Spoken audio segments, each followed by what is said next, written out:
Masih ingat rumah ini, tempat di mana harap pernah merasa aman, bukan karena dindingnya kokoh, melainkan karena kehadiran dulu terasa utuh. Rumah ini berdiri bukan dari batu dan kayu, melainkan dari keyakinan bahwa pulang tidak perlu ditanyakan. Dulu rumah ini hidup, bukan oleh suara ramai, melainkan oleh rasa cukup. Pintu tidak pernah benar-benar ditutup, karena tidak ada ketakutan akan ditinggalkan terlalu lama.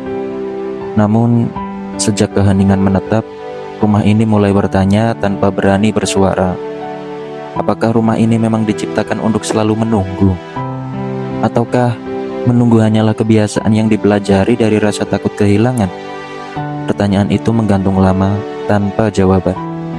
Seperti lampu yang dibiarkan menyala di siang hari, rumah ini menyimpan banyak jejak. Bukan jejak kaki, melainkan sisa perhatian yang dulu datang dengan mudah. Setiap sudut mengingat, setiap ruang menahan napas, seolah percaya bahwa suatu hari semua akan kembali seperti semula. Namun, hari berjalan ke depan tanpa menoleh, dan rumah ini tertinggal bersama harapan yang tidak pernah diberi kepastian. Tidak ada pertengkaran, tidak ada kata perpisahan. Hanya jarak yang tumbuh diam-diam, hingga kehadiran berubah menjadi kenangan. Pernahkah disadari betapa melelahkannya menjadi tempat pulang yang tidak dipilih? Menjaga ruang tetap hangat sementara arah lain lebih menarik untuk dituju.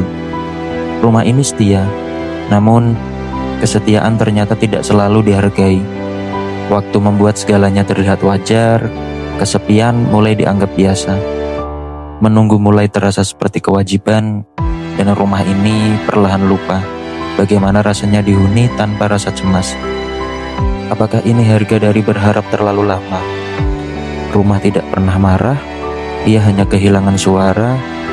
Kalimat-kalimat yang dulu ingin diucapkan memilih diam, karena tidak ada lagi yang benar-benar mendengarkan. Disinilah patah hati yang tinggal, bukan pada luka yang terlihat, melainkan pada rasa yang tak lagi punya tempat. Malam sering menjadi saksi paling jujur, saat tidak ada yang perlu diyakinkan, saat tidak ada yang harus ditunggu. Rumah ini berdiri dalam gelap, menyadari satu hal pahit, bahwa kebersamaan tidak bisa dipertahankan oleh satu sisi saja. Apakah bertahan selalu lebih mulia daripada melepaskan? Atau justru melepaskan adalah cara terakhir untuk menjaga diri tetap utuh?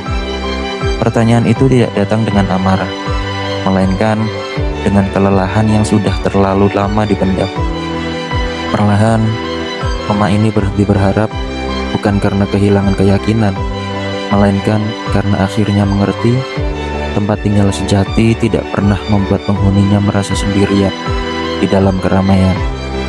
Saat runtuh itu datang, tidak ada suara keras, hanya keheningan yang akhirnya diakui. Bukan sebagai kekalahan, melainkan sebagai tanda bahwa penantian ini sudah cukup.